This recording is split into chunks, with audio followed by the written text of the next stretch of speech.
पालमपुर गांव में नदी किनारे मिट्टी की झोपड़ी में रामू रहता था।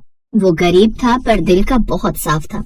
उसकी पत्नी गौरी और छोटी बेटी मीरा के साथ उसका छोटा सा संसार था।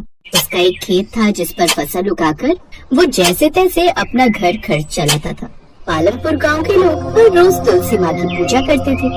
साथ ही कार्तिक मास आने पर तुलसी विवाह भी करते थे। हर साल सबको तुलसी का विवाह करते देख इस बार गौरी और मीरा का भी मन था कि वो भी तुलसी विवाह करे, लेकिन उनकी गरीबी इतनी ज्यादा थी कि वो चाहकर भी ऐसा नहीं कर पाते थे।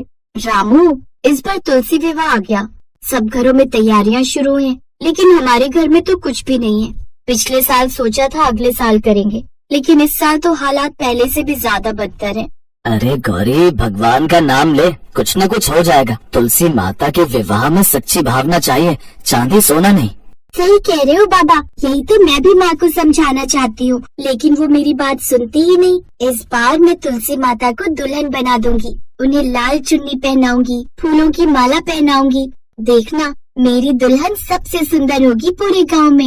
ये सुनकर रामू की आंखों में चमक आ गई। उसने बेटी के सिर पर हाथ फेरा। हाँ बेटिया, तू ही हमारी लक्ष्मी है। इस साल तू ही तुलसी माता की छोटी पुजारन बनेगी। रामू ने ऐसा कह तो दिया, लेकिन वो जानता था कि अगर थोड़ी सी तैयारियों के साथ भी वो तुलसी विवाह की तैयारियां करना चाहे तो भी थोड़े बहुत पैसे तो उसे तब भी चाहिए ही होंगे। अब गांव में चारों तरफ चहल पहल थी। हर घर में तुलसी विवाह की तैयारी चल रही थी। कहीं मिठाइयाँ बन रही थी, कहीं दीप सज रहे थे, पर रामू के घर में खाली मिट्टी का दिया ही था। सबके घरों में मिठाई की खुशबू फैल रही है जी, और हमारे घर में रोटियों की गिनती कम पड़ रही है। गौरी, तुलसी माता तो देखती है भक्ति को, हमें दुखी नहीं होना चाहिए। जो है हम उसी में उनका विवाह कर देंगे। ऐसा कहकर वो खेत पर चला गया। रामू पास के पेड़ के नीचे बैठा सोच रहा था कि कैसे इस बार तुलसी विवाह करे। हे माँ, अब तो ही कोई रास्ता दिखा कि कैसे मैं अपने घर में तुलसी विवाह करूं। तभी गांव के अमीर ठाकुर का बेटा वहाँ आया।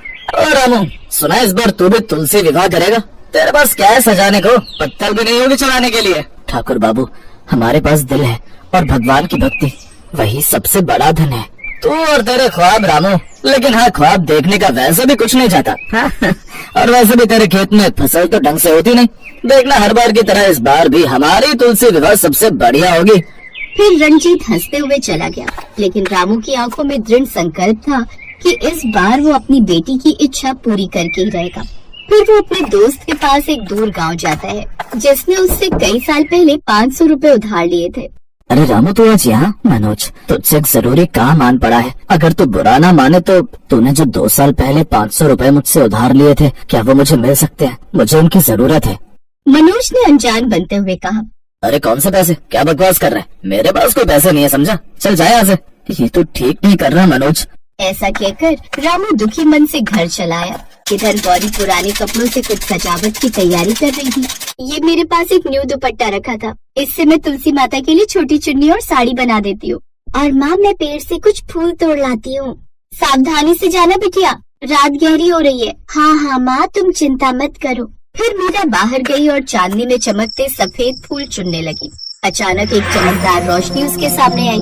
उसने देखा एक सुंदर स्त्री वहाँ खड़ी थी, वो भी चमकते वस्त्रों में। अचानक वो किसी को अपने सामने प्रकट होता देख वो घबरा गई। आप कौन है? मैं तुलसी हूँ बेटा, मैंने तेरी भक्ति देखी है, डर मत, मैं तुझे आशीर्वाद देने आई हूँ। ये बात सुनकर मीरा की आंखों से आंसू निकल आए। माता, हमारे घर में कुछ नहीं है, फिर भी हम आपका विवाह करेंगे। भक्ति सबसे बड़ा धन है बच्ची, कल तुम्हारे आंगन में चमत्कार होगा। ऐसा कहकर वो रोशनी वहाँ से गायब हो गई। मीरा चुपचाप अंदर आ गई। अगली सुबह रामू की बीवी ने घर में जो थोड़ा सा दूध रखा था, उससे थोड़ी सी खीर बना दी। लेकिन जब वो बाहर आए तो हैरान रह गए। उनका आंगन पूरी तरह से सजा हुआ था, साथ ही ढोल वाले भी खड़े थे। ये सब देख गाँव वाले भी हैरान थे। जहाँ कल मिट्टी की झोपड़ी थी, वहाँ आज पूरा आंगन फूलों से सजा हुआ था। तुलसी चौरा चमक रहा था। पूरे गांव में सबसे अच्छा आयोजन उन्हीं का लग रहा था। अरे ये कैसे हुआ? रातों रात सब फूल और दिए कहाँ से आए? कल तक तो इनकी झोपड़ी सूनी पड़ी थी, ये तो किसी चमत्कार से कम नहीं। अब रामू और गौरी के चेहरे पर श्रद्धा और विनम्रता थी। ये सब तुलसी माता की कृपा है, हमने तो बस मन से पूजा की थी।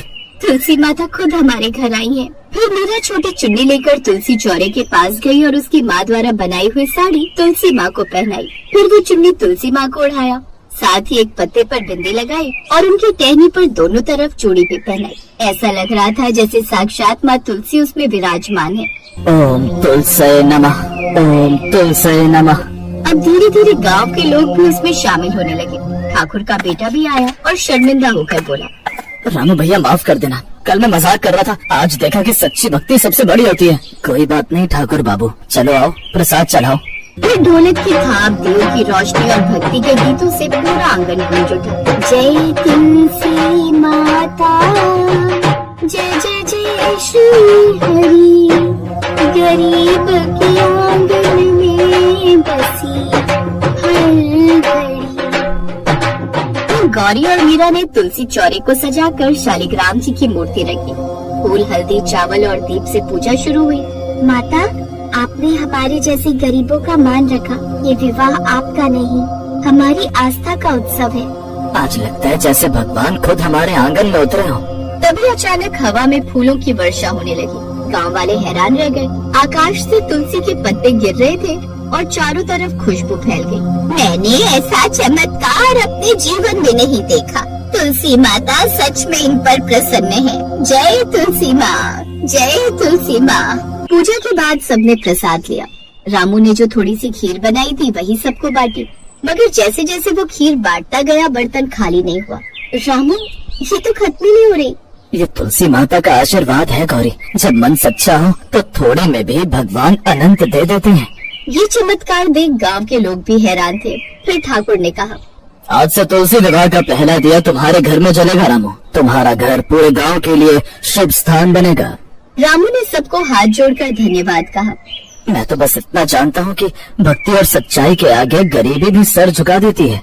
फिर गौरी ने तुलसी चौरे के समीप दीप जलाया और बोली, माता, अगले साल भी ऐसे ही हमारे आंगन में पधारना। दीप की लौ हवा में नाच रही थी, मानो स्वयं तुलसी माता मुस्कुरा रही हो।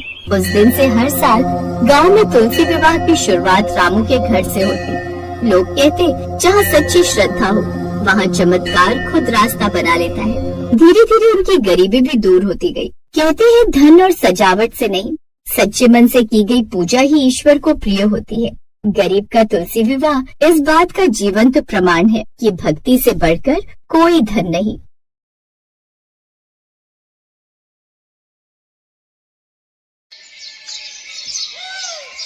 नंदिनी एक गरीब परिवार की लड़की थी, इसलिए उसके पास दहेज में ले जाने को ज्यादा कुछ नहीं था। थोड़ा बहुत सामान और साथ में अपनी तुलसी माता लेकर नंदिनी अपने ससुराल पहुंची। वो अगले दिन सुबह जल्दी उठ गई और नियम से तुलसी माता की पूजा करने लगी। तभी उसकी ननद वहां गई। जय तुलसी माता, मैया जय तुलसी माता। माँ, माँ, कहाँ हो? जल्दी बाहर आओ। क्या हुआ है? तू इतना शोर क्यों मचा रही है? शोर मैं नहीं, भाभी मचा रही है। आपको पता है मैं रात में देर से सोती हूँ और सुबह सुबह इनकी घंटे और आरती की आवाज ने मुझे उठा दिया। पता नहीं पापा भी किस गवार को उठा लाए, आधे से पूरे घर की शांति भंग कर दी। निशा, मैं तो तुलसी माता की पूजा आरती कर रही थी। कान खोलकर सुन लो बहू, सुबह सुबह कोई पूजा पाठ नहीं होगा। ये तुम्हारा मायका नहीं ससुराल है जहाँ तुम्हारी नहीं हमारी चलती है। जल्दी से ये खत्म करो। हमारे यहाँ कोई नौकर नौकरानी नहीं लगे हैं जो सुबह सुबह घर के काम कर देंगे। घर के सारे काम तुम्हें ही करने हैं। जी माँ जी। अरे बिमला बहू की शादी को अभी एक ही दिन हुआ है और तुम उससे काम करवाना शुरू हो गई। ये बात ठीक नहीं है। देखो जी, तुम्हारे कहने पर हम गरीब घर की लड़की को अपनी बहू बनाकर ले आए हैं, पर अब तुम्हारे हिसाब से सब कुछ नहीं चलेगा। माँ, मैंने तुमसे पहले ही कहा था अंजलि को इस घर की बहू बना लो। अच्छा खासा दहेज मिल रहा था। बताओ, दहेज के नाम पर एक तुलसी का पौधा उठाकर ले आई है। पूजा तो ऐसे कर रही थी जैसे तुलसी के पौधे पर नोट उगते हों। सारा दिन नंदिनी घर के कामों में लगी रहती, पर तीनों में से किसी के भी मन में उसके लिए कोई दया नहीं थी। नंदिनी का पति अशोक बहुत ही बिगड़े हुए स्वभाव का था। वो रात को शराब पीकर घर आता था और नंदिनी जब इस बात के लिए बोलती तो वो शराब पीकर उसे मारता पीटता था। एक दिन नंदिनी के ससुर घर पर नहीं थे। उस रात अशोक बहुत शराब पीकर आया। नंदिनी उसके लिए खाना लेकर गई। ये क्या खाना बना दिया? वही दाल वही घास फूस। मैंने सुबह बोला था ना मेरे लिए चिकन बना कर रखना, फिर आज मेरे लिए चिकन क्यों नहीं बना? आज एकादशी का दिन है, इसीलिए मैंने आज घर में चिकन नहीं बनाया। घर में तुलसी माता का वास है तो आज के दिन। अशोक नंदिनी को जोरदार झापड़ लगाता है। नंदिनी के मुंह से खून बहने लगता है। तभी उसकी सास और ननद शोर सुनकर कमरे में आ जाती है। क्या हो गया? क्यों इतना शोर मचा रखा है? अब क्या कर दिया इस कलमुही ने? माँ क्या उठा लाए हो? मैं इसके साथ एक सेकंड में नहीं रह सकता। मेरा आज चिकन खाने का मन था और ये आज कह रही है कि एकादशी का दिन है। पता नहीं कौन कौन से पाखंड करती है, कभी एकादशी, कभी अमावस्या, कभी तुलसी पूजा, कुछ ना कुछ इसका चलता ही रहता है। माँ या तो अब इस घर में ये रहेगी या इस घर में मैं रहूंगा। माँ कुछ तो आपको अब करना ही पड़ेगा, इसकी वजह से आज भैया घर छोड़कर जा रहे हैं। देख बेटा अशोक, तेरे पापा घर पर नहीं है, कल वो आ जाएंगे, उसके बाद हम इसका कोई ना कोई फैसला करते हैं। ज्यादा होगा तो हम तुझे इससे तलाक दिलवा देंगे। उस रात नंदिनी तुलसी माता के पौधे के पास ही बैठी रोती रही। अगले दिन जब नंदिनी के ससुर को सारी बात पता चली तो वो गुस्से में आ गए। कान खोल कर सुन लो तुम सब, मैं नंदिनी को अपनी बहू बना कर लाया था। नंदिनी इस घर से कहीं नहीं जाएगी और अशोक तू इसे तलाक नहीं देगा। सुन ले, अगर तूने ऐसा किया तो मैं तुझे अपनी जायदाद से अलग कर दूंगा और सारी जायदाद अपनी बहू नंदिनी के नाम कर दूंगा। देख लिया ना, देख लिया ना, न जाने इसने पापा को क्या घोल कर पिला दिया है कि पापा मेरे से ज्यादा इसे वैल्यू दे रहे। मैं ये घर छोड़कर जा रहा हूँ, मैं इस घर में एक पल भी नहीं रहूंगा। अरे सुन तो अशोक, रुक, मेरी बात तो सुन। माँ मुझे रोकने की कोशिश मत करो, मेरी अंजलि से बात हो गई है। अंजलि ने मुझे कहा है कि मैं उसके साथ जाकर रह सकता हूँ। अगर तू मेरी बात मानेगा तो जैसा तू चाहता है वैसा ही होगा। बस मुझे 1-2 दिन का समय दे, मैं इस नंदिनी को इस घर से निकाल कर ही दम लूंगी। और एक दिन नंदिनी की सास ने मौका ढूंढ ही लिया। बस अब इस कटोरी वाली खीर में ये गई जहर की बूंदें। अब ये प्रसाद नंदिनी को देकर कहूंगी ये तुलसी माता का प्रसाद है, इसे भोग लगाकर खा लो। और खाते ही उसका काम तमाम। बढ़िया ही तुलसी माता की भक्त। नंदिनी बहू, ओ नंदिनी बहू। जी माँ जी, आपने बुलाया?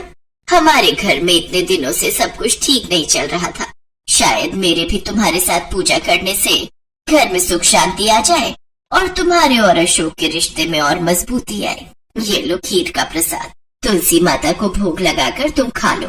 मैंने और सबके लिए भी बनाया है ये पूरी खीर, तुम ही खाना, ठीक है? और बताना कैसी बनी है। जी माँ जी। अपनी सास का इतना प्यार देखकर नंदिनी की खुशी का ठिकाना नहीं था। वो पूजा आरती करके तुलसी माता को खीर का भोग लगाती है। जैसे ही नंदिनी खीर का प्रसाद खाने लगती है तभी उसकी ननद निशा आ जाती है और उसके हाथ से खीर की कटोरी छीन लेती है। अरे वाह खीर, तुम तो बड़ी चालाक हो भाभी, सारी की सारी खीर खुद ही खा जाना चाहती थी। लाओ ये खीर मुझे दो, ये खीर मैं खाऊंगी। निशा खीर के 2 चम्मच खा चुकी थी। तभी बिमला की नजर निशा पर पड़ जाती है और वो चीख पड़ती है, निशा ये खीर मत खा, इसमें जहर मिला हुआ है। अपनी सास की बात सुनकर नंदिनी के होश उड़ जाते हैं, पर तब तक बहुत देर हो चुकी थी। निशा जहर वाली खीर खा चुकी थी। निशा चक्कर खाकर बेहोश हो जाती है। बिमला चीखें मारकर रोने लगती है। इतनी देर में अशोक और नंदिनी के ससुर भी आ जाते हैं। अरे बिमला, तुम अपनी बहू को मारने चली थी, तुम्हें जरा से भी शर्म नहीं आई? और देखो क्या हुआ, तुम्हें करने का फल मिल गया। आज तुम्हारी अपनी बेटी की जान संकट में है। हे भगवान, अगर मेरी बेटी को कुछ हो गया तो मैं तुम्हें कभी माफ नहीं करूंगा। बिमला, अशोक जल्दी से डॉक्टर को बुला कर ला। अशोक डॉक्टर को बुलाकर लाता है, पर निशा में कुछ नहीं बचा था। आई एम सॉरी, अब मैं कुछ नहीं कर सकता। नहीं नहीं नहीं नहीं, ये नहीं हो सकता, ये नहीं हो सकता। मेरे किए की सजा मेरी बेटी को नहीं मिलेगी। आज आपके पत्तों का रस मेरी ननद के लिए जीवनदायिनी औषधि बन जाए, इसी कामना से मैं ये तुलसी के पत्तों का रस अपनी ननद को पिला रही हूँ। माँ जय तुलसी मैया। नंदिनी तुलसी के पौधे से कुछ पत्ते तोड़कर उनका रस निकालकर नंदिनी को पिलाती है और तुलसी पत्तों का रस पीते ही नंदिनी को होश आ जाता है। ये देखकर सब हैरान रह जाते हैं। माँ, पापा, मेरी बच्ची, मेरी निशा। निशा मेरी बच्ची, जय तुलसी मैया की। जय तुलसी मैया की। बहू मुझे माफ कर दो, तुम तो तुलसी माता की भक्त होने के साथ साथ इस घर के लिए बहुत भाग्यशाली हो। सब मिलकर तुलसी माता को प्रणाम करते हैं। अशोक भी अब तक समझ चुका था कि नंदिनी ही उसके जीवन के लिए सही है और फिर तुलसी माता के आशीर्वाद से नंदिनी के जीवन में सब कुछ ठीक हो जाता है। और वो अपने परिवार के साथ खुशी से रहने लगती है। तो दोस्तों, ऐसी ही अनोखी और रसभरी कहानियाँ देखने के लिए हमारे चैनल को सब्सक्राइब करें